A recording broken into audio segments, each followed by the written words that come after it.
Now, this trip back to New York actually took less faith because we knew what we were going to. We knew what the church was like. We already had friends out there because we'd made friends. We'd made friends out there. So we were going back for 6 months, but it wasn't the same big faith trip as our original trip. Or so we thought.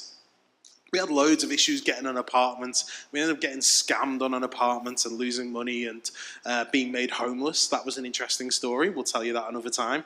And then eventually, then a week later, God provided a place for us to live.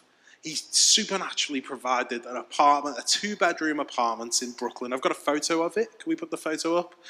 See the red shop shutter. Above the red shop shutter on the first floor, those 3 windows, 2 of which had bars, 1 didn't. That was our apartment in Brooklyn. Now, we moved in, and this was God's provision. It was great. It was a place to live. It was 1 block from the R train, which is, not a great train, but it was 1 block from the subway, so it was better than not being 1 block from the subway. It was pretty great. But then you see the shop front next to it, the one which has space for lease on. It says fire. That was called the Fire Lounge. And when we moved into our apartment, they were putting up that sign and they were decorating that.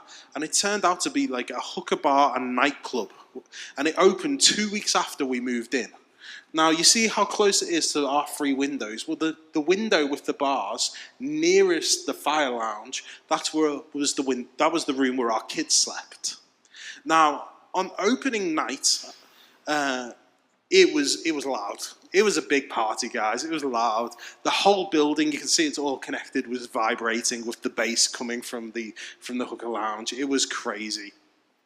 I wasn't really sleeping. Tashi weren't sleeping. The kids miraculously were fast asleep. But it was loud. And then about 1 o'clock, I was dozing. I was like half asleep. I was part sleeping, part not sleeping. But I know I wasn't fully asleep because I remember clearly noticing a shift in the atmosphere. Because it had been a party atmosphere, everyone was having a great time. There were hundreds of people there, a tiny bar, hundreds of people there. But then something shifted. And the atmosphere went from a party to being actually quite aggressive. And then there was shouting. And then I really clearly remember as someone fired gunshots. 5 gunshots rang out, and that aggression turned into hysteria as people screamed and ran and shouted, and it was unbelievable. I've never heard a noise like it. Excuse me, breathing. It was crazy. It was absolutely crazy. To New York's credit, I think half of the police force arrived within 3 minutes. There were 17 police cars outside our door, which was nice, but yeah, it was crazy. But we were there on mission. We were there to learn how to be Christians and how to plant a church. And so the next day I thought, I need to do the Christian thing. I'm going to go down and see the club owner. I chatted to him a few times and see how he was, see if anyone was hurt, how were his staff. And it was on a Friday night, the opening, and so it was a Saturday, and I thought, I'll invite him and his staff to come to the church on Sunday. That's what Jesus would do. And so I went down and saw him out on the street and started chatting to him. And he really wasn't interested in church at all. But he was okay. Everyone was okay. The guy had shot into the air, which was a bit worrying for me because you can see how close my kid's bedroom was to where he would have shot. They were all okay. And so I asked, is there going to be, just by the by, is there going to be any other nights which were like last night?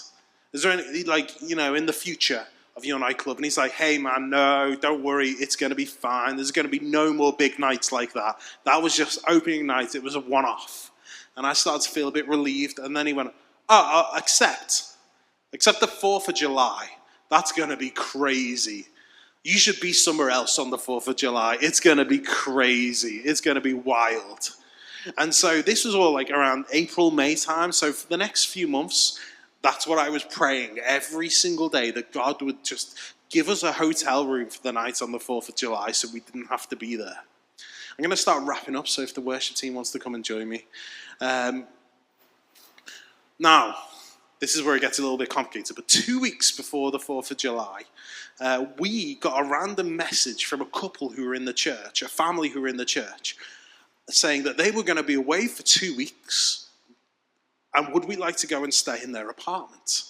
So this is the view from the living room of their apartment. No, not that one. The next one.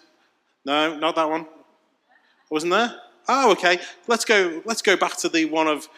So that's not the view. Go back to the one of the big tower. There we go. This was the view from the bedroom of their apartment. That's the view from the bed.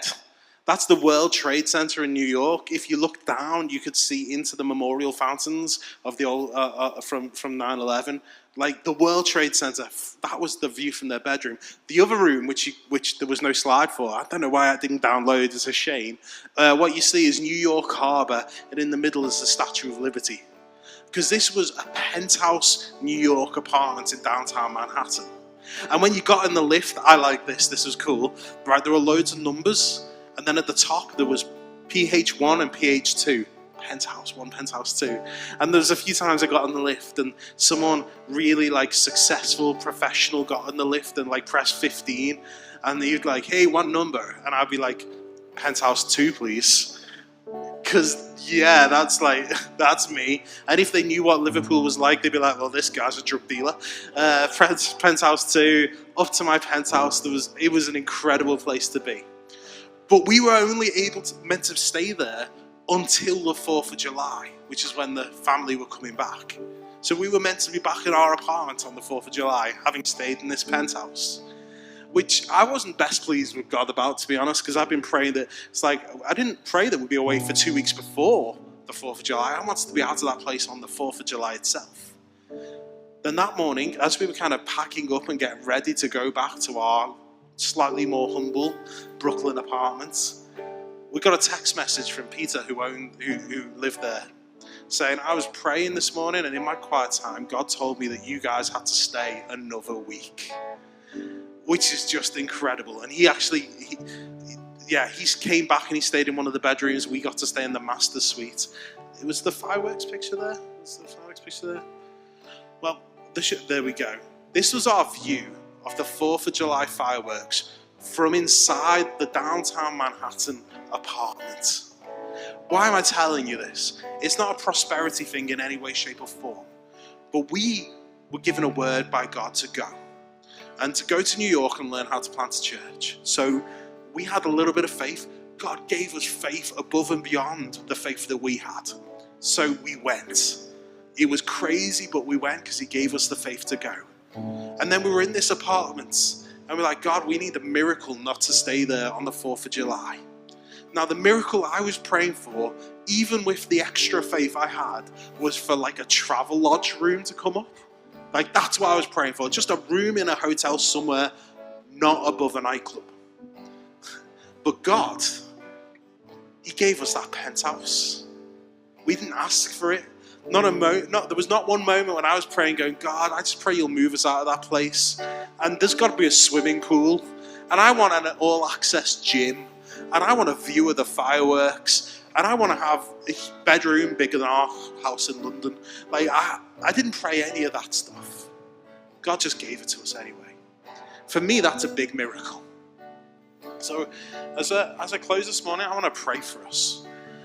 What I want to pray is I want to pray that we will be able to build a climate of faith together here. And as we are in the climate of faith, our faith will grow. But our faith will still be as small, if not smaller, than a mustard seed. And so I pray that the little bit of faith that we have, God will breathe on it. And he will multiply it. And he will give us supernatural faith. And that with that supernatural faith, we'll be able to listen to him, to his Rhema words for us. And we'll be able to do what he calls us to do. I mean, God never contradicts the Bible. So the Great Commission said, go into all the world and make disciples. So we were fulfilling what the Great Commission said. But his Rhema word for us was specifically to come to London and specifically to plant this church. Well, I believe God's brought you here. And so I'm going to pray, and I'm going to pray that God will give you a Rhema word for your time in London. Because you've got an office, which I can't go into.